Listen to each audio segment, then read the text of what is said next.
The Inventio Fortunatae, or the Inventio Fortunata. Arctic exploration.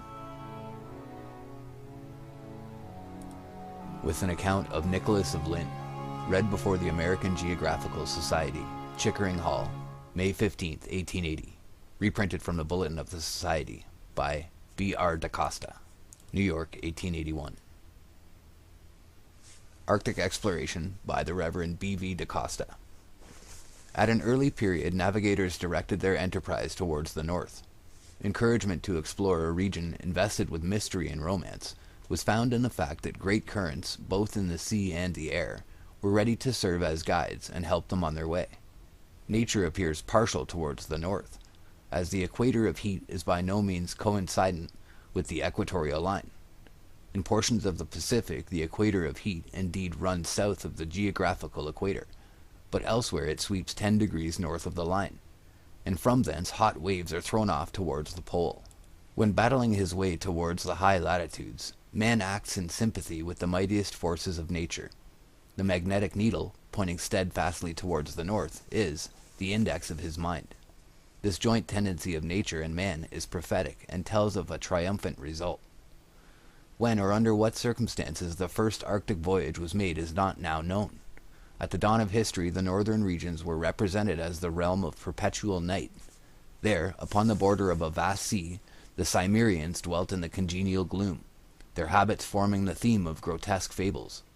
The earliest maps, however, show the polar regions as occupied by a watery waste.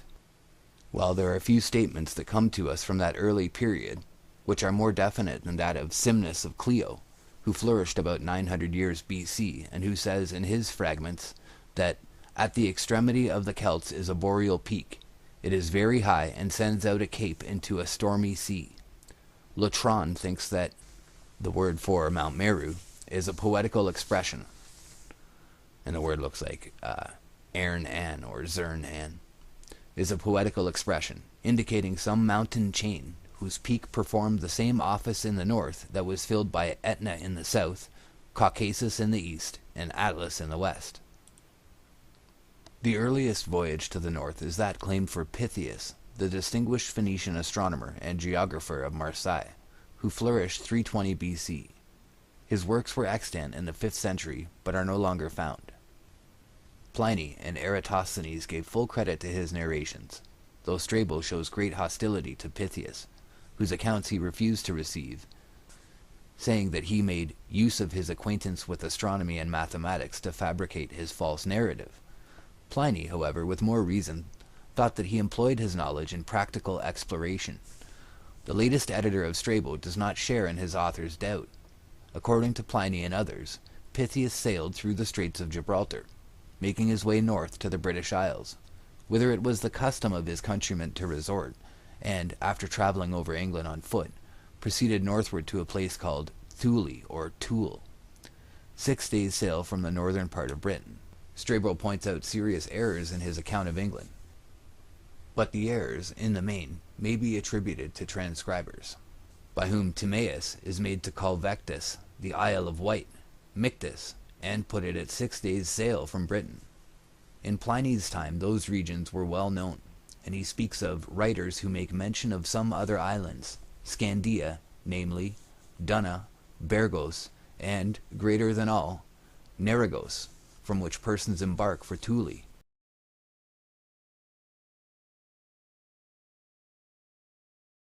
Pliny's Natural History, Book 2, Chapter 75, and Book 4, Chapters 13, 30, and 36, or 80 and 86. Strabo says, "It is true that Pytheas of Marseille affirms that the farthest country north of the British Isles is Thule, for which he says the summer tropic and the Arctic Circle is all one. But he records no other particulars concerning it, whether Thule is an island, or whether it continues habitable up to the point where the summer tropic becomes one with the Arctic Circle." Book 2, Chapter 5, 8. Strabo's editor says on this, that the summer tropic being placed at 24 degrees from the equator by Strabo, and most probably by Pytheas, the latitude of Thule or Iceland would be fixed at 66 degrees north, which corresponds with the north of Iceland, where the two tropics would join and become one. To the foregoing may be added another criticism on Strabo, which has an effect opposite to that intended, as the marine sponge is nothing but the soft ice which forms in the north. It is likewise he who describes Thule and other neighboring places where, according to him, neither earth, water, nor air exists separately, but a sort of concretion of all these resembling marine sponge, in which the earth, the sea, and all things were suspended, thus forming as it were a link to unite the whole together. It can neither be travelled over nor sailed through. Book 2, Chapter 4, 1. So this is the piece that I've read from previously in another movie that I did a long time ago. But this is the interesting part that comes from Pliny and Strabo regarding the pole, saying that there is a concretion where, according to him, neither earth, water, nor air exists separately, but as a sort of concretion, in which the earth, the sea, and all things were suspended, thus forming as it were a link to unite the whole together. It can neither be travelled over nor sailed through. So this would be this sort of conglomerate point at the center of the earth, at the very XY axis of all of space and time, or all of the earth that we know, and that there would be a sort of either a portal there, or that this is where Mount Meru is, or that somewhere around here that there's activity that is unnatural or supernatural to what we know. So carrying on, when we're talking about the islands there, we're talking about, again, Scandia, Narragos, and the other islands there, from which persons embark for Thule. At one day's sail from Thule, he adds, is the frozen ocean, which by some is called the Cnoynen Sea. There has been a division of opinion respecting the locality of the place forming the point of departure for Thule, or Iceland. By some, Scandia is identified with Scandinavia, Bergos with the modern Bergen, and Narragos as the northern part of Norway, though Gosselin is of the opinion that Bergos refers to the Scottish island of Barra, and Narragos to one of the northern promontories called Neri. However this may be, it is evident that, in the time of Pliny, and long before, there were those who knew of the island of Iceland, which was reached either from the Orkneys or from the coast of Norway. We incline strongly to the latter opinion, as Bergen, in Norway, from time immemorial, has been a point of departure for Iceland.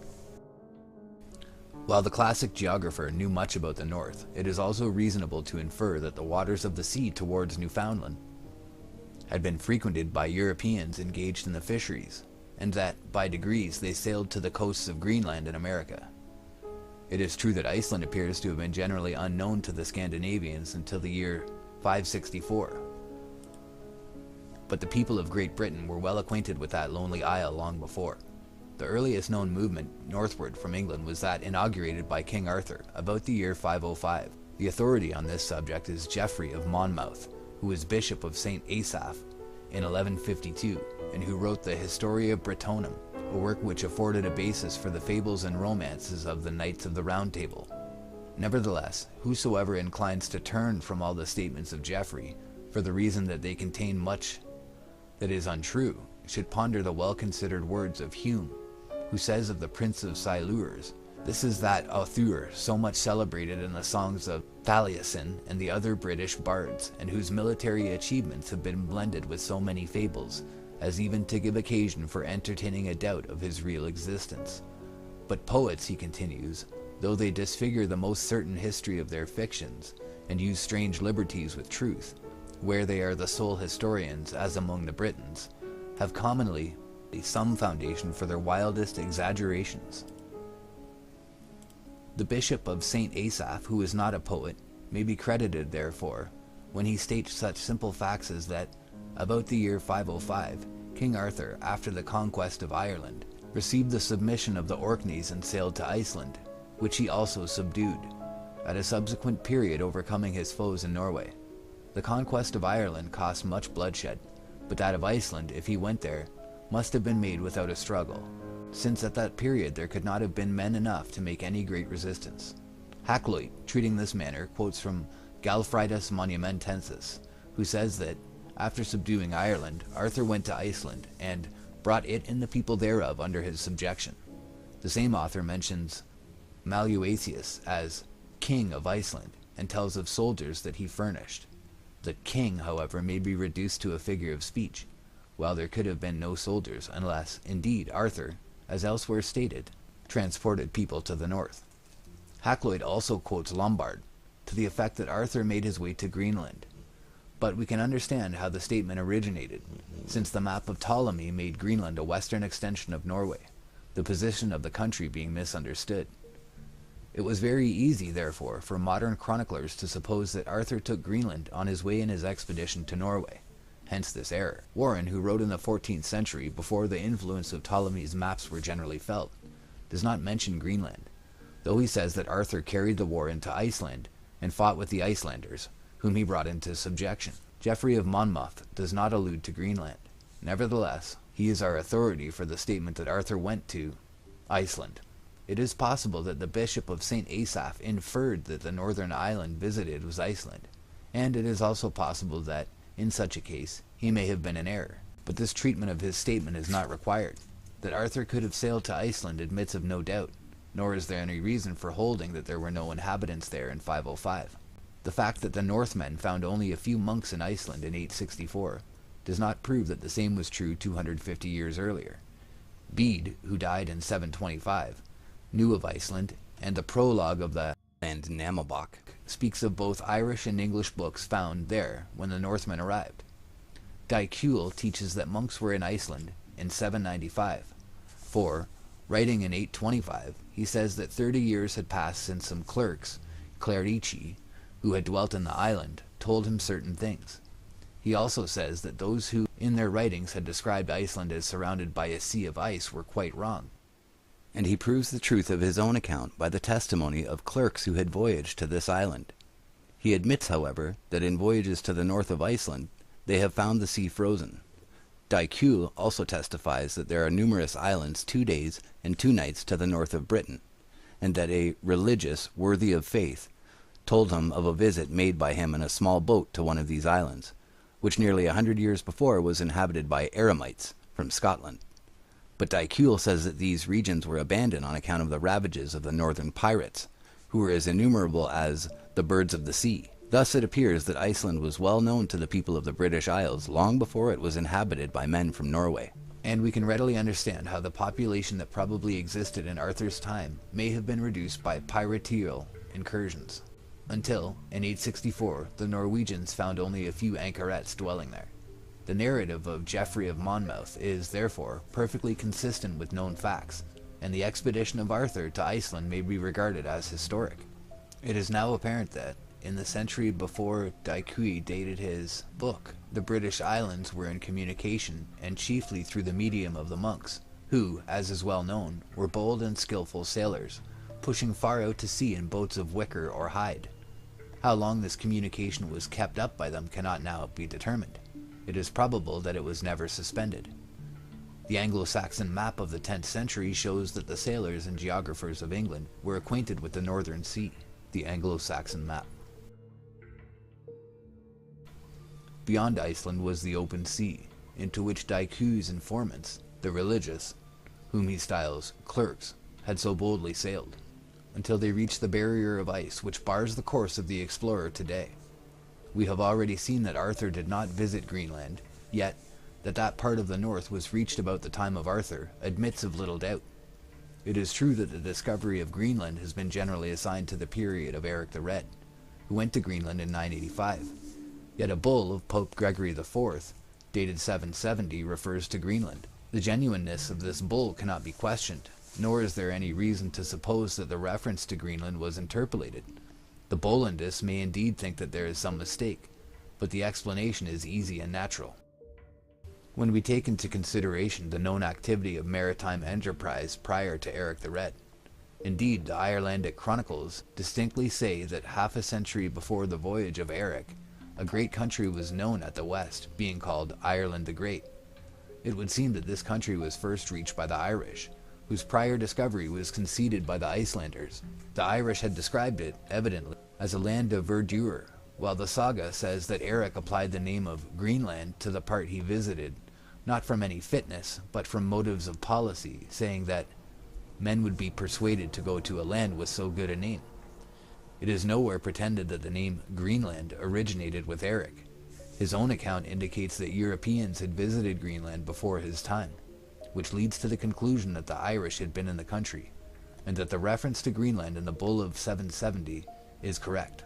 In the year 1187, Giraldus Cambrensis wrote his Topographia Hibernica, and in his work he speaks of Iceland, which is described as a great island 3 days' sail northward from Ireland. The people are represented as of few words, but truthful. Giraldus shows that he understood something of the nature of their government, in saying that their priests were their kings. Approaching the 13th century, the age appears to be one of maritime activity.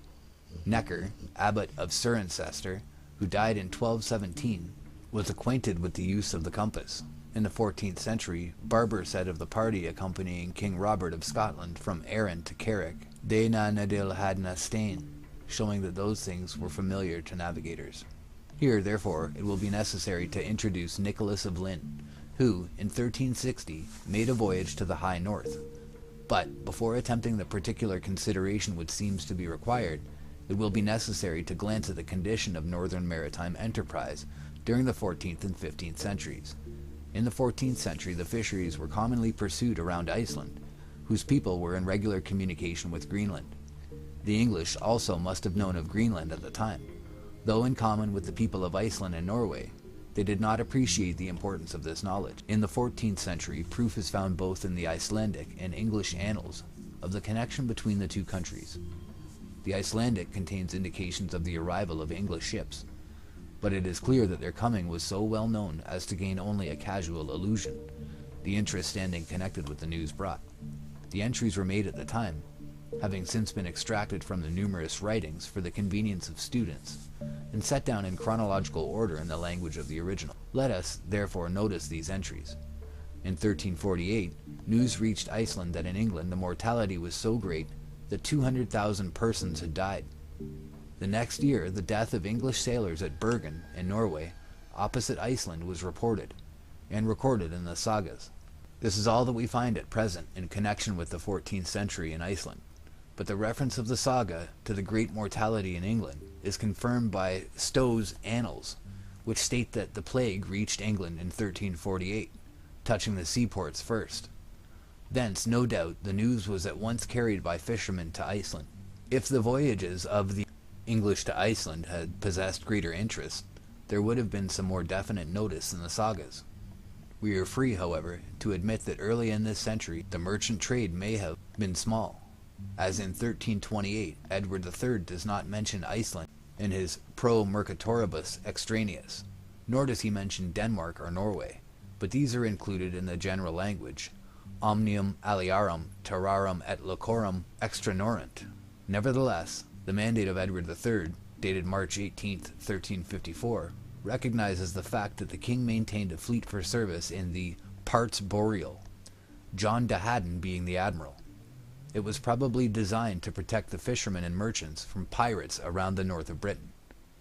In the Icelandic annals of the 15th century, the first entry is that of 1407, when news was received of the death of the Archbishop of York. In 1412, it was recorded that 5 English sailors had separated from their ship and wintered in the island.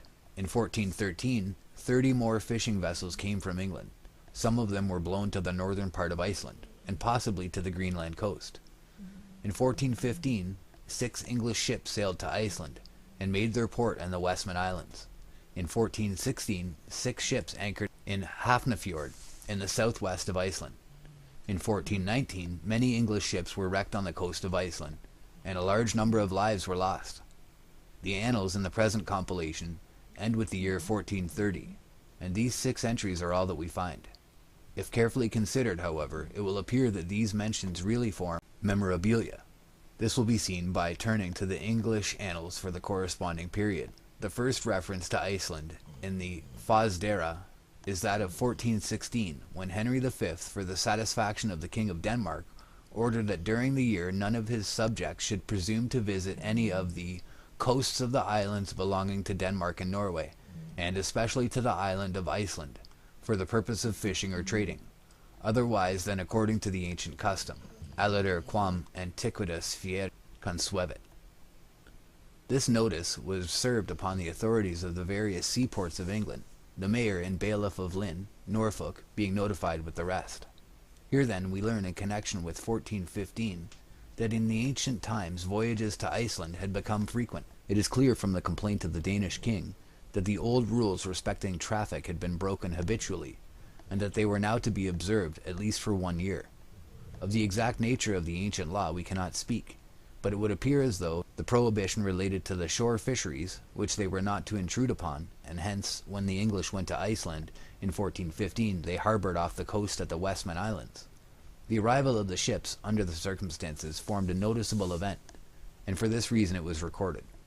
The Icelandic annals add, immediately after mentioning their arrival, that the ships brought letters from the King of England to the people and the chief men of Iceland, to the effect that license should be accorded to transact business, and especially that relating to the king's own ship. The annals state that the matter was duly arranged. It will be noticed, too, that one of these ships belonged to the King of England. It was evidently a cruiser of the Royal Navy. There is, then, a complete agreement between the English and the Icelandic annals, both showing that an English fleet visited Iceland in 1415, a circumstance which should go very far to establish the general value and credibility of those records of a distant age. In 1416 the English were again in Iceland, but the Foedera does not mention the voyages until 1436, when Henry VI issued a license to John, the Icelandic Bishop of Holum, then in London, authorizing him to engage John May with his ship Catherine for a voyage to Iceland, where May, evidently an old voyager, was to act as his attorney and transact certain business for him, the bishop himself not wishing to undertake the voyage. In 1430, Richard Weston of London, a stock fishmonger, was well known by the Icelanders. Reading this little note here from the Ebed, these supplies were sent to the Bishop of Skelboli, who alone was authorized by the Synod of Denmark to supply the elements of the sacraments to the churches. In 1440, Henry VI sent 2 ships to Iceland, with supplies to be exchanged for such commodities as the inhabitants possessed. It was feared that without this aid from England, the sacraments even would be omitted, there being neither wine nor salt in the country, and only milk and water. In connection with the year 1445, another voyage is indicated by the Admiralty Black Book, action having been taken against William Bigman and 2 men of Lynne, who visited Iceland in a dogger called the Trinity, and kidnapped a boy whom they brought to Sweetsham and held in servitude contrary to law. In 1450, a treaty was made between the kings of Denmark and England, which prohibited trading in Iceland, but a special provision of Parliament exempted Thomas Caningis, mayor of Bristol, from the prohibition in consideration of his great services to Iceland. He was accordingly allowed to send 2 ships thither to load with fish or other commodities. His trade with Iceland was a matter of general knowledge, and throws additional light upon a certain remark by Columbus. To avoid interrupting the course of the narrative respecting Iceland, allusion to the voyage of the Zeno brothers was omitted in its proper chronological place.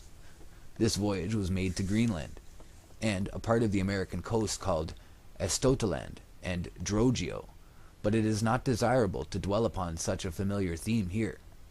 It suffices to say, whatever may be the obscurity of portions of the narrative, that its authenticity never would have been questioned, if it had been understood that at the time the voyage was made the seas at the north and west were well known and frequented, of which fact ample proof has now been given. The Zeno map, published with the narrative in 1558, shows that the Zeno family had a knowledge of Greenland that could have been obtained only during the pro-Columbian times. In this connection the investigator must not overlook the voyage of Skolnes the Pole, which took place in 1476. Hakluyt says that this voyage is mentioned by Gemma Frisius and Jarava. It is certainly referred to on an ancient globe of about 1540, preserved in Paris, and known as the Rouen globe, whereon, near the northwest coast of England, is a legend declaring that Skolnes reached that point in 1476. This globe seems to antedate Gomara, 1553, the earliest author that the writer has been able to consult. Next, attention should be directed to the voyage of Columbus, of which the Genoese himself gives the following account. In the month of February 1477, I sailed 100 leagues beyond the island of Thiel or Thule, the southern part of which is distant from the equinoctial 73 degrees, and not 63 as some wish it to be. Nor does it lie upon the line where Ptolemy's west begins, but much more toward the west. And to this island, which is as large as England, the English come for traffic, and especially those of Bristol. And at the time I was there, the sea was not frozen, but in some places the tide rose 26 fathoms, feet, and fell the same. Hakluyt makes his reference in a general way, giving neither chapter nor page. Frisius published De Principiis Astronomiae and Cosmographie, and c. in 1530. The Cosmographia of Hieronymo Gerabo was printed in 1556.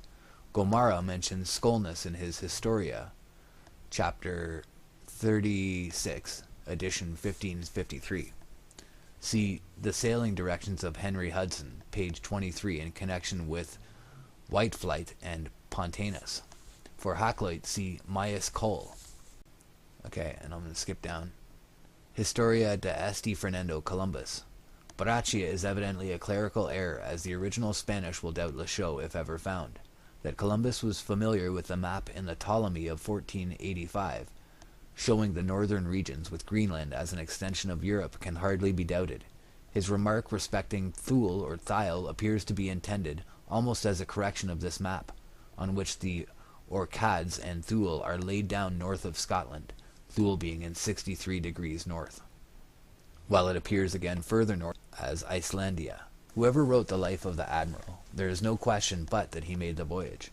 Finn Magnusson has pointed out an interesting confirmation of the statement of Columbus respecting the mild weather in 1477, where he shows, from the annals, the remarkable fact that in 1477 snow had not been seen at Eyjafjord in the north of Iceland as late as March.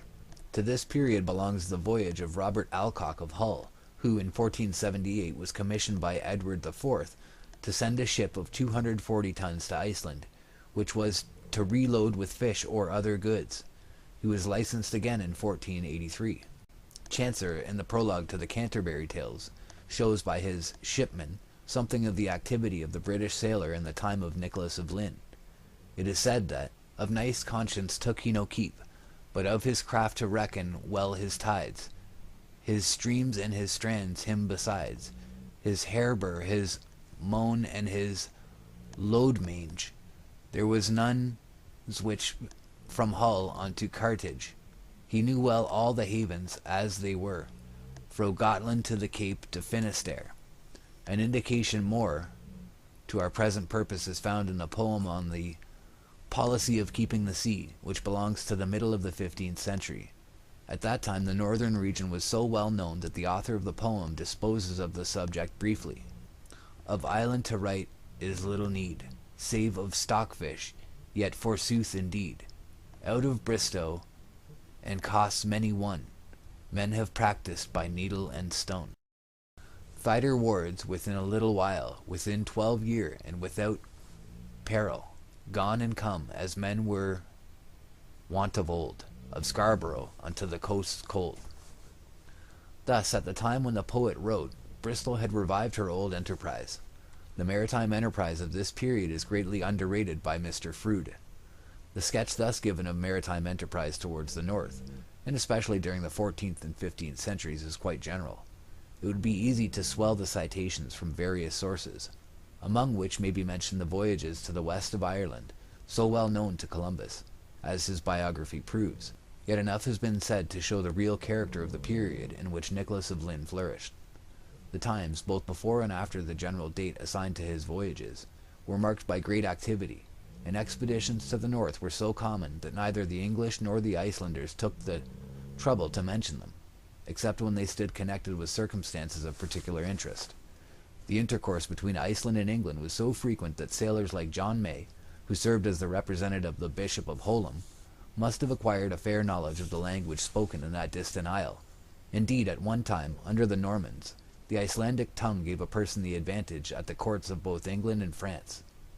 But enough has been said to prove that the voyage of Nicholas in 1360 formed no novelty.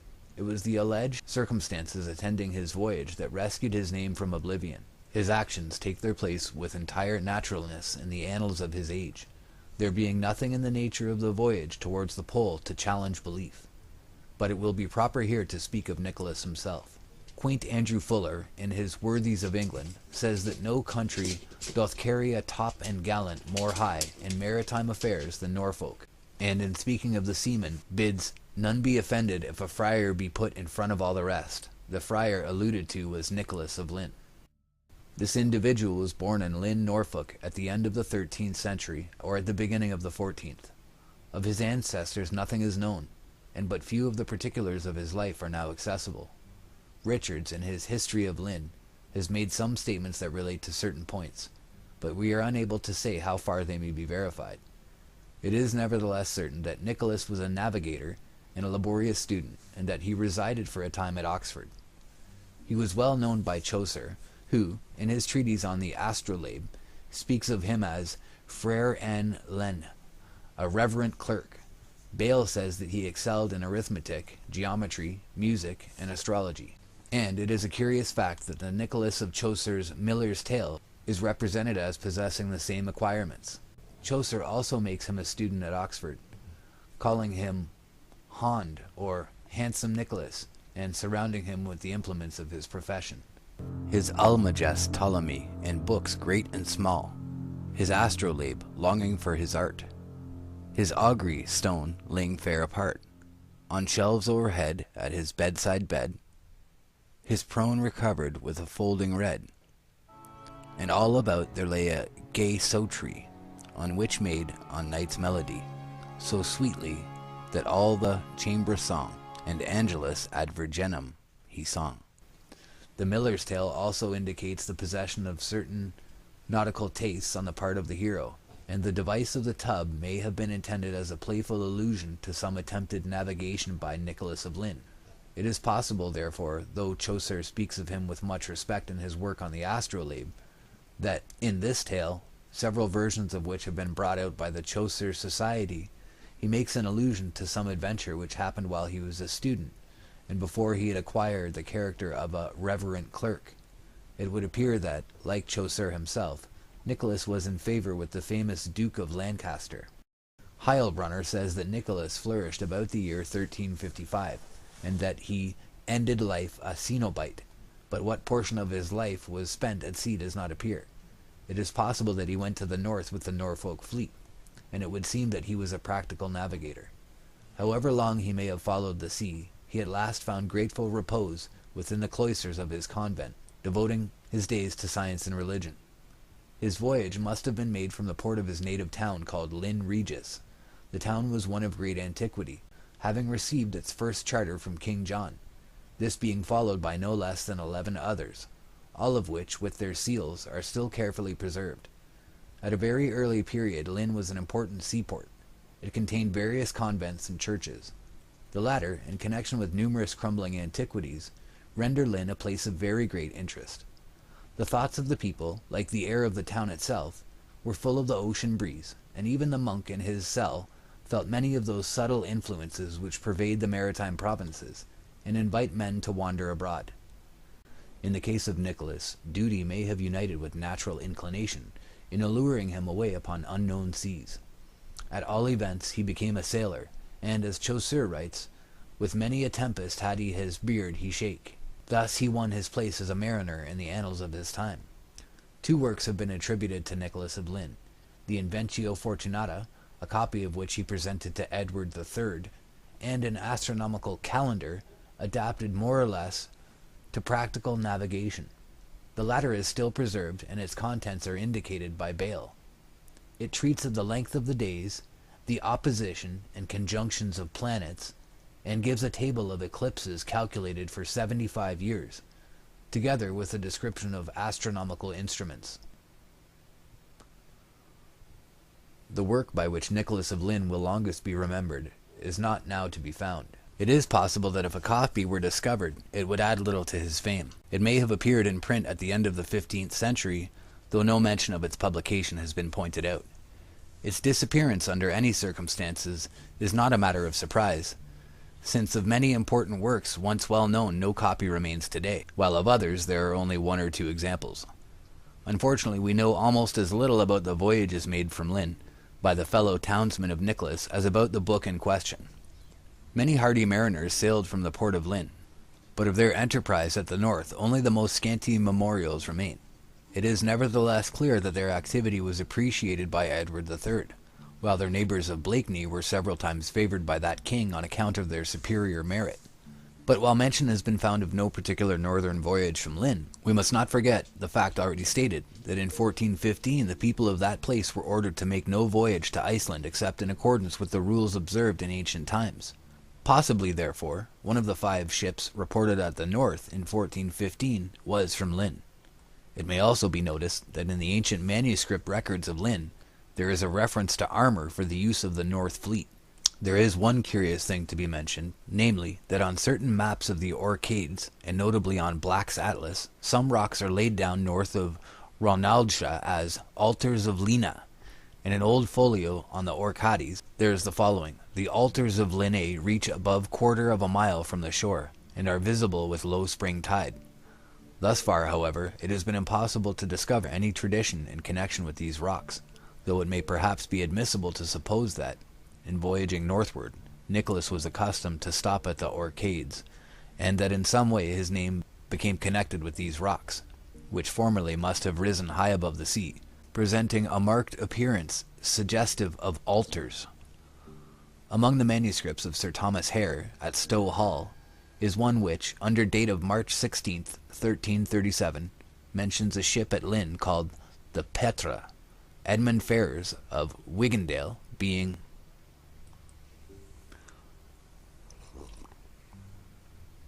master. It would be useless to indulge in any speculations concerning the connections that may have existed between Nicholas and John de Haddon, admiral of the fleet for the Parts Boreal. The British Navy was founded by Alfred the Great, and in the 14th century it was, in a sense, a recognized institution. In 1354, de Haddon appears to have used both Hartlepool and Newcastle upon Tyne as naval stations, the latter being not far from Lynne, while the former, situated on the coast of Durham, afforded a most convenient base for operations towards Iceland, whither, as we have seen, one of the king's ships went with a trading fleet in 1415. In the 14th century, Ranulphus Higden wrote his well-known Polychronicon, but, though a contemporary of Lynne, he makes no reference to his voyage.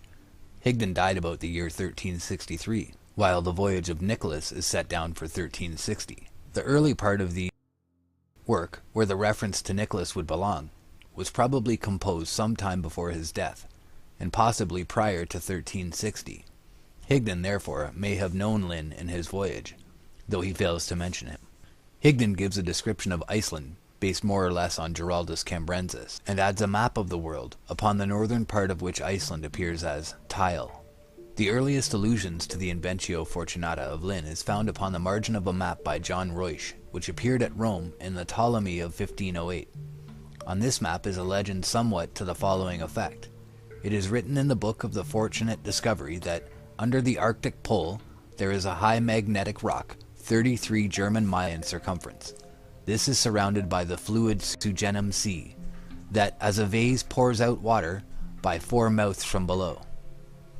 Around are islands, of which 2 are inhabited. Mountains vast and wide surround these islands, 24 of which deny habitation to man. This would seem to indicate that the book written by Nicholas of Lynne was known to the mapmaker, while, also, it may have been known at Rome.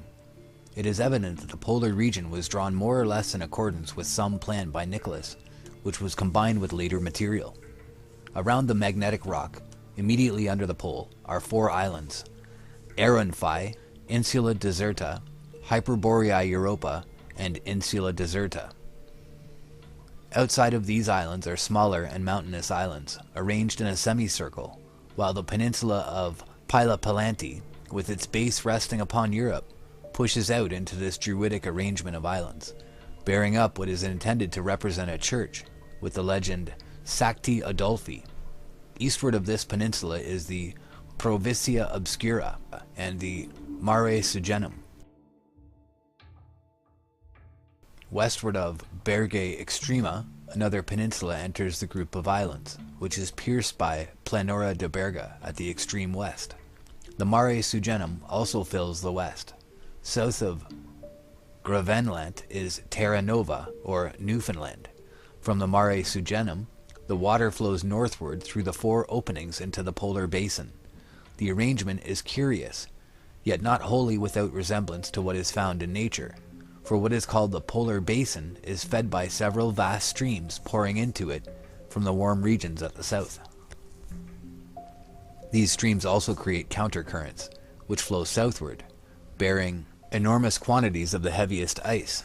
Nicholas of Lynne doubtless understood something of this fact, but it would appear from the use he made of Giraldus Cambrensis, who wrote in 1187, that unfortunately he gave the author of Topographia Hibernica the credit of being better informed than himself. The monk of Lynne was clearly indebted to Giraldus for the description of the streams. In turn, Giraldus refers to the philosophers who described them. A section of the map of Ruysch, 1508. We'll flip through a few of them, and you can have a look at the islands that he's talking about here.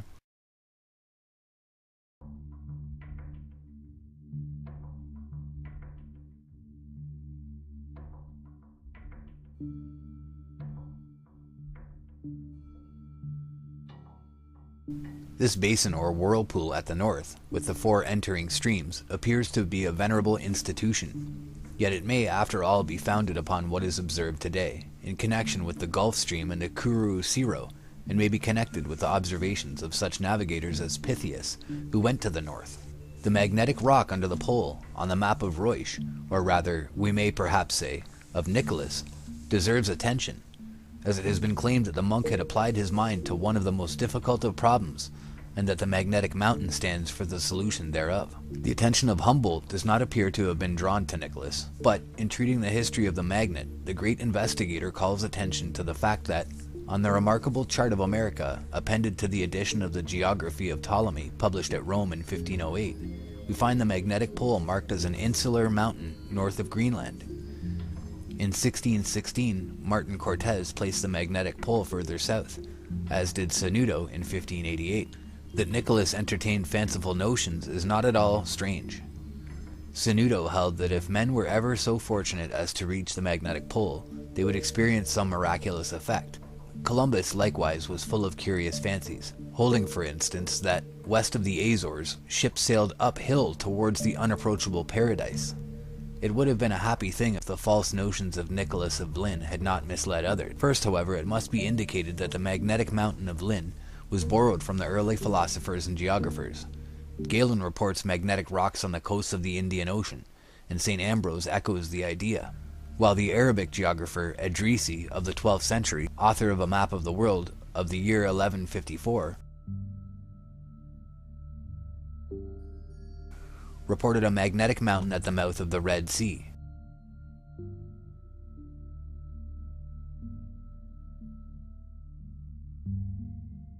It being 12 miles long and surrounded by islands, acting upon the iron in ships and holding them fast. In Ruysch's Ptolemy of 1508 is found a similar account. The island being in the possession of anthropophagi, or manioles, it is surrounded by 10 other islands. The magnetic attraction was so powerful there that it was necessary in building ships to use wooden nails. In these accounts, as in the map of Ruysch, the magnetic island stands in a circle of islands. Edrisi's map, AD 1154. The map of Ruysch alone is the authority for connecting Lynne's name with the magnetic mountain. The accounts preserved by Mercator and Dr. D do not mention the magnetic rock, the ships being driven by the currents, or in drafts. Nicholas understood something of polar magnetism, and supposed that it was to be explained by the aid of a magnetic island like that of Ptolemy, and accordingly created one. It was partially suggested as hypothetical. Of the extent of his actual knowledge in connection with polar magnetism, it is impossible to speak. It will be necessary, however, to notice the blunder into which the map of Ruysch led Humboldt, who, contrary to his usual custom, hastily accepted a suggestion found in Biddle's Life of Cabot. Mr. Biddle, in seeking to exalt his hero, dwells upon what Cabot observed in connection with the variation of the compass, and says that his earliest transatlantic voyage carried him to the very quarter where it is exhibited in a manner so sudden and striking that modern navigators seem to concur in placing there one of the magnetic poles. As respects the locality of the voyage in question, however, there is much doubt, the so-called map of Cabot being no authority on the subject. Mr. Biddle nevertheless continues, and he says, quote, "There is a curious piece of evidence to show how early the northern region discovered by Cabot was associated with the alarm which this phenomenon, the variation, must, in the first instance, have excited," adding, "On the great map of the world which accompanies the edition of Ptolemy published at Rome in 1508, is the following inscription, which he gives in Latin, but which is Englished as follows: Here the ship's compass loses its property, and no vessel with iron on board is able to get away." On this, the author says that it is impossible to doubt that the reference is to the well-known effect produced there on the compass. Beneventus, who prepared the supplemental matter for this edition of Ptolemy, professes to have a knowledge of the discoveries made by Columbus, by the Portuguese and by the English. He also refers to Fournier, who says that Cabot marked exactly in various places the dipping of the needle. Humboldt, in noticing this, says that Biddle observes with justice that a remark inscribed on the map monde of Ptolemy appears founded on the ideas of Cabot relative to the position and proximity of the magnetic pole. Nevertheless, a more careful examination of the general subject, in connection with Nicholas of Lynne, would have shown Humboldt that there was no reference whatever in the legend to the discoveries of Cabot, but that the reference was to the teaching contained in the monk's Inventio Fortunatae, itself an echo of Ptolemy and the ancients. Biddle says that the inscription appears far beyond Terra Nova, while Humboldt loosely says before or near Press, Newfoundland. Both are quite wrong, as the legend stands north of Greenland, and Iceland at the entrance of the Polar Sea, evidently being placed there for the reason that there was not sufficient room near the magnetic mountain. Humboldt, by the aid of Mr. Biddle, simply fell into a blunder, confusing a monastic hypothesis with the supposed record of an actual observation by Cabot. This error does not appear to have been noticed hitherto. The arrangement of the land and water around the pole on Ruysch's map is conventional, and it may be questioned whether the great peninsula called Grönland was a part of Lynne's plan. At all events, he had ample opportunities of becoming acquainted with Greenland when making his voyage to the north, as in 1379 the Icelanders were still well informed respecting that country. Indeed, there is good reason for supposing that the map of Ruysch shows less knowledge of Greenland than Nicholas possessed, as the monk was a contemporary of the Zeni and Bardson, for it was during the lifetime of Lynne, 1340, that Ivar Bardson went from Norway to Greenland for the relief of the colonists there. Next we pass to the map of Orontius Fine of the year 1531, which shows the influence of Nicholas as exerted by Ruysch, for there is no evidence at hand proving that Fine had seen the book called Inventio Fortunatae. Fine's map represents the circumpolar region complete and retains the 4 inner islands shown by Ruysch. The outer circle of islands is broken, while Grönland appears as an island widely separated from Asia. Iceland and the Orcades appear in their proper relative positions. Bacalar, which included Newfoundland and Labrador, being a part of Asia, in accordance with the Columbian idea. The next trace of Nicholas, the monk of Lynne, is found in the work of Las, written in 1552-61, where he speaks of floating islands and refers to those of northern Italy mentioned by Pliny, and where he also mentions the floating pumice stone described by Seneca. Passing from these cases, he mentions certain islands which swim on the water, saying, "Of this kind must have been those which are called St. Brandon, in whose history, it is said, you may read of many islands that were seen in the sea surrounding the islands of Cape Verde and the Azores, which are always in a state of conflagration, and which must be similar to those spoken of above," adding, "Of the same mention is made in the book of Inventio Fortunatae." Nicholas of Lynne also appears upon the map of Mercator, 1569, whereon the polar regions are delineated more or less in accordance with the conceptions of the famous monastic voyager, while the map shows that Mercator obtained his information through Cnoynen.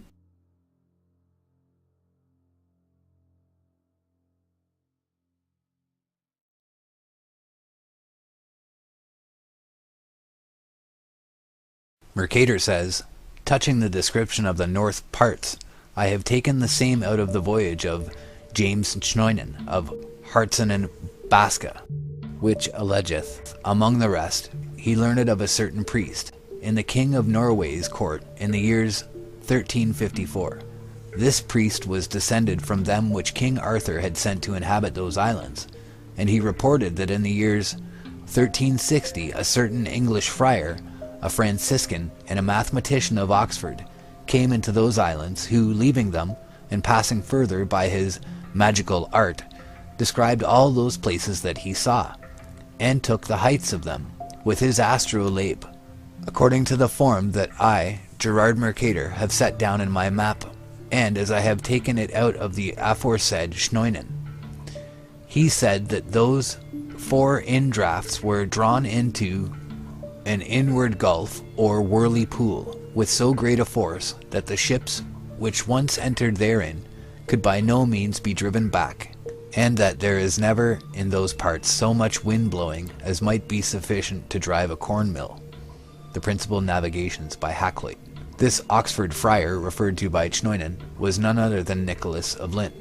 Another reference to the subject is found in the Life of the Admiral, heretofore generally attributed to Ferdinand Columbus. The text runs as follows. Inventio Fortunatae relates that there is an account of 2 islands towards the west, and a little southward, than the island of Cape Verde, which skim along upon the water.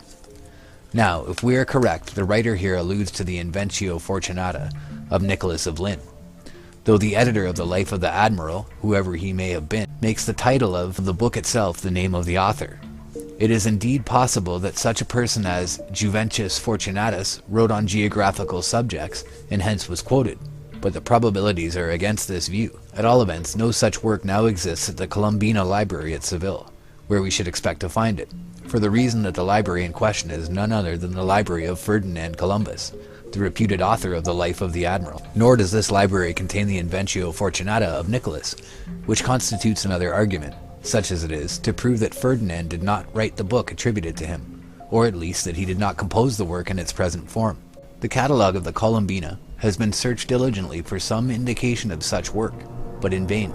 An inquiry has also been made respecting the Book of Cnoynen, through which our author of the Life of the Admiral might have learned the story of Nicholas. This work is also wanting in the Columbina catalogue. It is nevertheless clear that Columbus made a careful examination of the Arctic question. In the course of his studies he might have seen the Inventio Fortunata. That he had examined the subject is evident from his memoir or annotations upon the 5 zones, in which he sets forth the theory found in the Imago Mundi, holding that the north was inhabitable, and proving it out of his own experience in 1477. In 1589, Blundeville expressed an opinion derogatory to Lynne, holding that the voyage attributed to him could never have been performed without the aid of some cold devil. We now pass to the celebrated Dr. John Dee, a large number of whose invaluable manuscripts were destroyed by a mob at Mortlake in 1583, who evidently knew the manuscript of Nicholas and Hakluyt. In 1599 gives an additional testimony from the astrologer. It runs as follows. Anno 1360, that is to wit, in the 34 years of the reign of the triumphant King Edward III, a friar of Oxford, being a good astronomer, went in company with others to the most northern islands of the world, and there leaving his company together, he travelled alone, and purposely described all the northern islands with the indrawing seas, and the record thereof.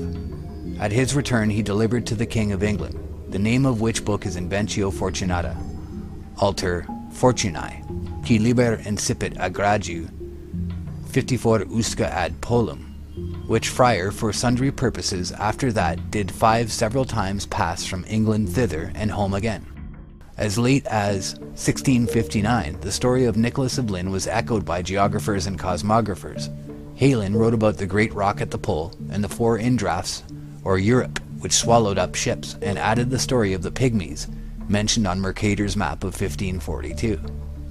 Among the maps which gave more or less exactly the ideas represented by Ruysch, that made in 1572 for Munster, copies of which are found in Bell Forest of 1575.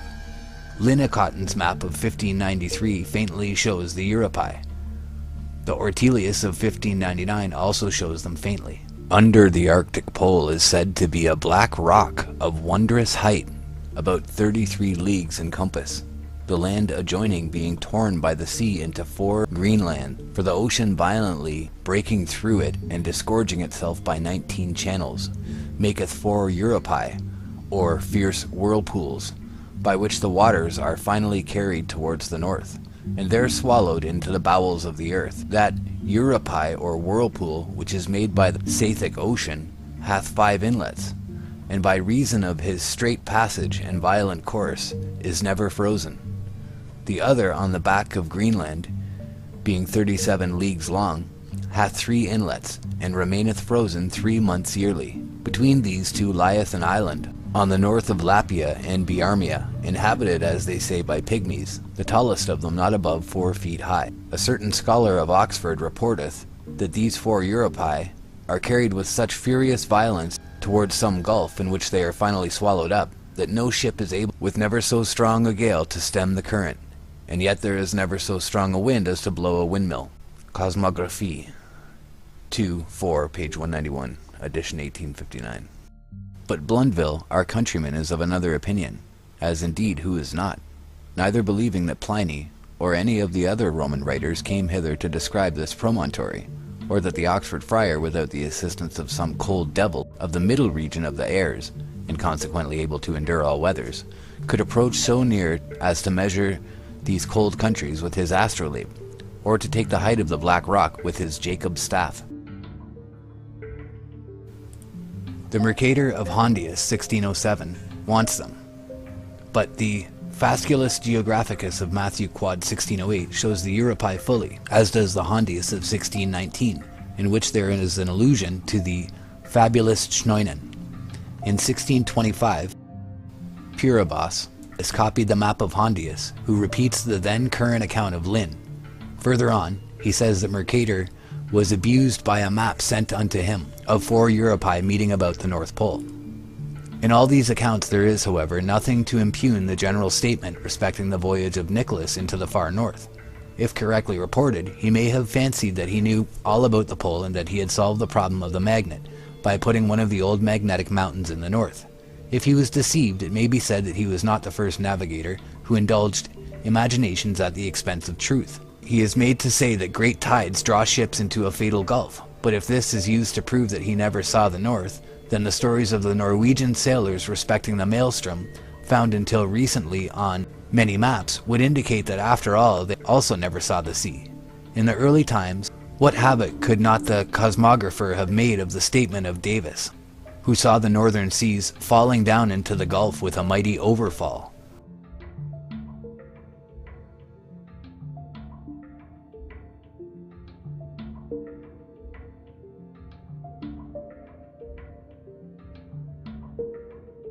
What is needed is the narrative of Nicholas, which he presented to Edward III.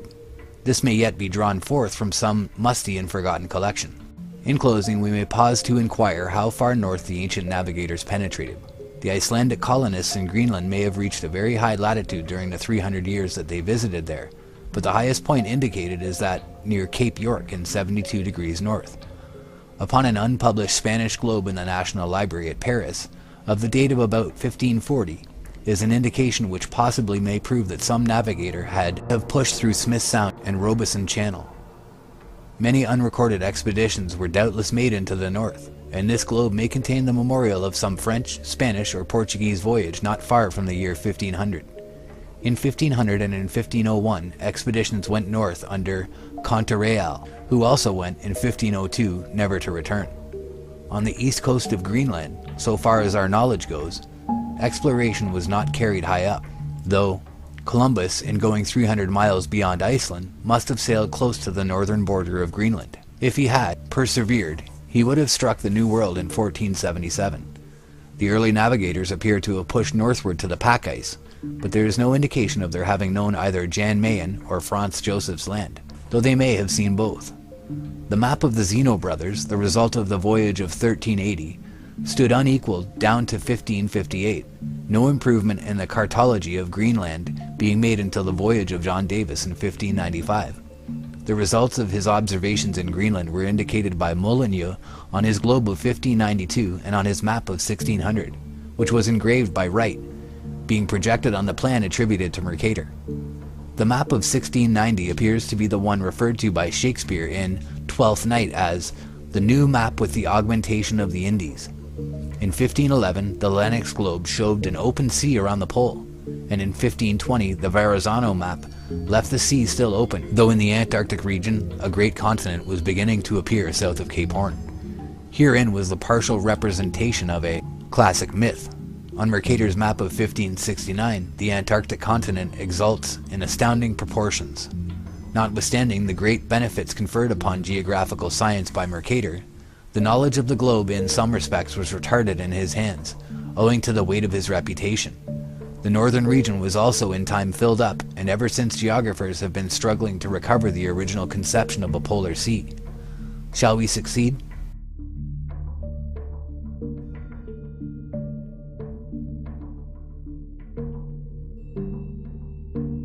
Of speculation on this point we have had enough, and the question remains to be decided by events. One thing, however, has become clear, namely, that the prospect of sailing to the pole by the way of Smith Sound is far from encouraging.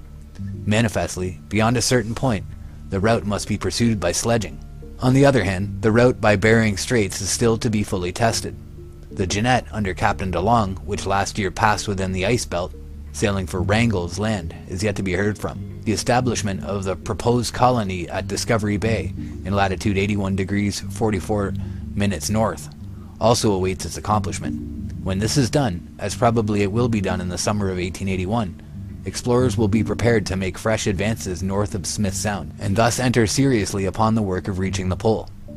Captain Nares predicts that this can never be done, as in his judgment the ice is too rough for rapid sledging, while a powerful current is continually carrying the ice southward. The opinion of so brave and skillful an officer is not to be treated lightly, yet there is no proof that the current always acts as it did when Captain Markham made his great sledge journey to 83 degrees 20 minutes north, the highest point yet reached, nor that the ice is always in the same rough condition that made his progress so slow. These are points that remain to be decided by a permanent colony. In that sledge journey, Captain Markham's party was prostrated by scurvy, the scourge of the north, though a disease which a proper supply of provisions will obviate. Evidently, too, the season passed in the north by the Nares expedition was one of unusual severity. As it remained, Captain Markham reached a point where the water had shoaled to 70 fathoms, indicating approaching land. They turned back when only 399 miles from the pole. It is not unreasonable to suppose that land actually exists a short distance north of this point. If so, that land may be gained and used as a base of operations for the regions beyond. The question of reaching the pole is now being resolved into one of equipment, while in this department something is yet to be learned. The first thing to be achieved is the establishment of the permanent colony at Discovery Bay, after which must follow the use of every appliance that science and ingenuity can devise. In this respect, the Nares expedition was not altogether perfect. Indeed, no temporary expedition can meet all the conditions. Permanence in operation must characterize any successful plan to reach the pole. The explorer must be made independent of ships. He must have adequate means of resisting the cold, and anti-scorbatics that will ensure health. These things are certainly possible, and when secured, the Arctic adventurer can bide his time and await the favorable season, in the meanwhile spending his time in those general observations that will prove of such incalculable scientific advantage. Haste will form no part in that great campaign which must conduct the explorer to the pole. The work will require time, and the highest courage and perseverance. The explorer will have no assistance from the natives beyond what he gains from those who live south of Discovery Bay. That he will find as he pushes into the far north. Any Arctic Highlander, living in exclusion with herds of muskox and reindeer, is a mere chimera. Ellesmere Land, far south of Discovery Bay, appears to be the northern limit of the Eskimo. Wherever a man goes in that high northern region, he must carry the bulk of his supplies with him, as it will be found impossible to subsist by those means employed by Lieutenant Schwatka in the southward regions while engaged in the Franklin search. Everything depends upon those calculations which will enable the explorer to gauge his strength with exactness and maintain his connection with the base of those supplies which annual relief expeditions, independently organized and maintained, will furnish in unfailing abundance. With a proper equipment, the dangers of Arctic explorations are reduced to the average of the ordinary seafaring life, and experience proves that such work in the north can no longer be objected to on the ground of its risk. Indeed, Arctic exploration may now be considered as an accepted branch of study, and as a wise extension of the signal service into the realm of perpetual cold. This being granted, the ultimate results will take care of themselves, for with prudence, courage, and perseverance, the dream of the Middle Ages will be realized, and the American flag will be planted at the pole.